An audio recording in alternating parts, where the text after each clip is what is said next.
ఈ సీనియర్ మాత్రమే ఎన్నో కష్టాలు, ఎన్నో ధర్నాలు చేసినాం, ఎన్నో కాంగ్రెస్ పార్టీకి ఎన్నో సేవలు చేసినాం, ఎన్నో ఇబ్బందులు పడ్డాం. అప్పుడే మేము కాంగ్రెస్ పార్టీ టికెట్ ఉస్మాన్ భాయ్కి వచ్చింది కాబట్టి టికెట్ ఎవరికి ఇస్తే వాళ్ళకి పనిచేయాలని మా సిద్ధాంతం. మేము పార్టీ కోసం పనిచేసాం కాబట్టి, టికెట్ అన్నకు వచ్చింది కాబట్టి పనిచేసినాం.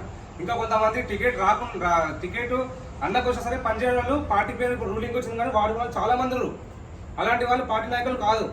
అయితే అన్నకు టికెట్ వచ్చినప్పుడు ప్రతి ఒక్కరం ఇక్కడ ఎంతమంది అంటే శంకర్ అన్న, ఉస్మాన్ భాయ్, లక్ష్మణ్, ఇంకా శోభక, వినోద్ భాయ్, ఈ టీం అందరం కలిసి ఎవరు డివిజన్ల వారు సొంతంగా డబ్బులు వేసుకొని, ఉస్మాన్ భాయ్కి కూడా ఫండ్ కూడా ఆపేసినా సరే సొంతంగా డబ్బులు వేసుకొని, రూపాయి ఖర్చు పెట్టకుండా సరే, రూపాయి ఇవ్వకుండా సరే మేము సొంతంగా డబ్బులు వేసుకొని బూత్లో సొంతంగా కూర్చోబెట్టుకొని అప్పుడే ఉస్మాన్ భాయ్ 20,000 ఓట్ల మెజార్టీ, 20,000 ఓట్లు కాంగ్రెస్ పార్టీకి వెళ్ళి అత్యధికంగా వచ్చింది.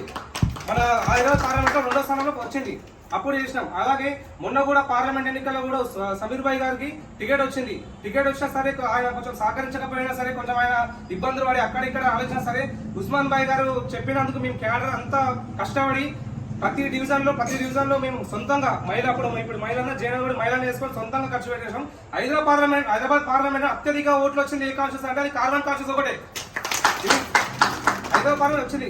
అలాగే ఇప్పుడు వినోద్ భాయ్ జాయిన్ అయ్యారు. ఇలాగే చాలా మంది జనాలు కాబట్టి మనం కార్బన్ కాన్స్టిట్యూన్సీలో 7 డివిజన్లు ఉన్నాయి కాబట్టి అత్యధిక డివిజన్ కార్పొరేటర్ గెలిచి ఉస్మాన్ భాయ్ గారికి మనం ఒక కానుకగా ఇవ్వాలని చెప్పేసి దీంట్లో అందరూ సహకరించాలి. ముఖ్యంగా యువత, స్టూడెంట్స్, యూత్ అందరూ ఇలా అందరూ సహకరించి మనం అందరం ఏకదాటిగా గ్రూపులు లేకుండా అందరం కలిసికట్టుగా పనిచేసి మన గోల్కొండ మీద కాంగ్రెస్ జెండాను ఎగిరేసి మనం ఉస్మాన్ భాయ్ గారికి గిఫ్ట్ ఇచ్చి హైదరాబాద్ లో మేయర్ కూడా నెక్స్ట్ కూడా మనం కొట్టవలసిందిగా మనం కోరుకుంటున్నాము. ఈ అవకాశం ఇచ్చినందుకు ధన్యవాదాలు.